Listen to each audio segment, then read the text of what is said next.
For a view from inside the House Republican Conference on the new Speaker, we're joined by Congresswoman Miller-Meeks of Iowa. Thank you for being with us. My pleasure.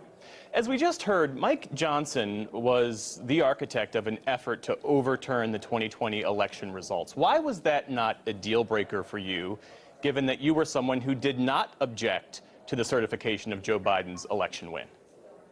As you know, I voted to certify all of the electors. I think that's what constitutionally that we are to do. However, other individuals interpreted that a different way. As you know, we have been 22 days without a speaker. 208 Democrats voted with 8 Republicans to oust Speaker McCarthy. I think that that was an erroneous decision. I voted against the motion to vacate Speaker McCarthy, and so we're left in a position where, in order to have a candidate that by consensus all of the House Republicans could vote on, that person ended up being Mike Johnson after several other candidates were eliminated. So I think we need a speaker. We need to put forth our resolution to condemn Hamas and to support Israel. We need to get back American hostages, and we need to pass appropriations bills because we know that we're coming up against another deadline on November 17th to be able to fund the government. The job of House Speaker requires one to be bipartisan. That's especially true in this current scenario where there's a Democratic-led Senate and White House. Will the current House Republican Conference allow Speaker Johnson to do deals with Democrats?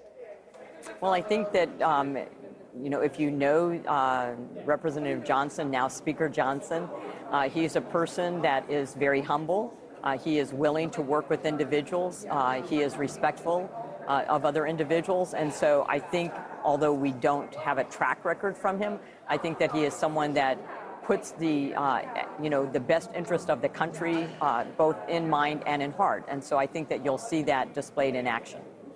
You mentioned earlier this prolonged speaker race. You ultimately voted twice against Jim Jordan, voted for Mike Johnson, obviously.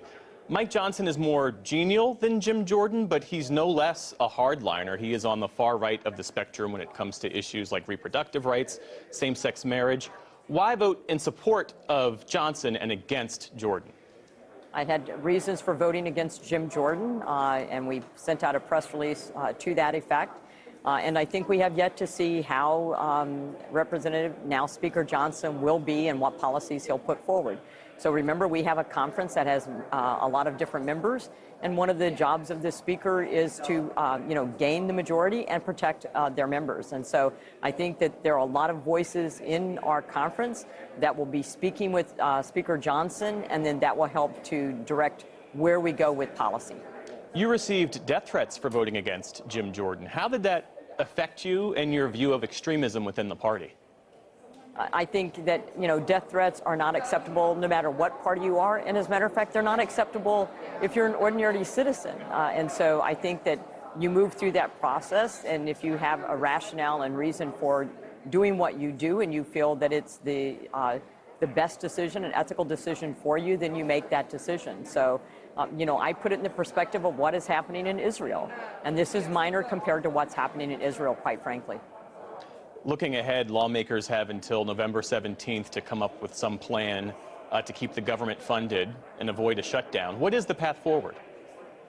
So I think, first and foremost was getting a speaker put in place. That has been achieved. Today, we're going to be voting on, in just a little bit, our resolution condemning Hamas and in support of Israel and making sure Israel has the resources that it needs to combat terrorism and the atrocities that occurred. And then next week, we will be staying here and we'll be voting on appropriations bills. So we're going to try to get through as many appropriations bills as possible. And then the next step will, if we need to, reconsider a continuing resolution, and then that will determine, will there be things added to the continuing resolution to continue the fund of government. Certainly from the Republican side, we would want to get that across before anything came from the Senate. Congresswoman Miller-Meeks of Iowa, thanks so much for your time this evening. Thank you.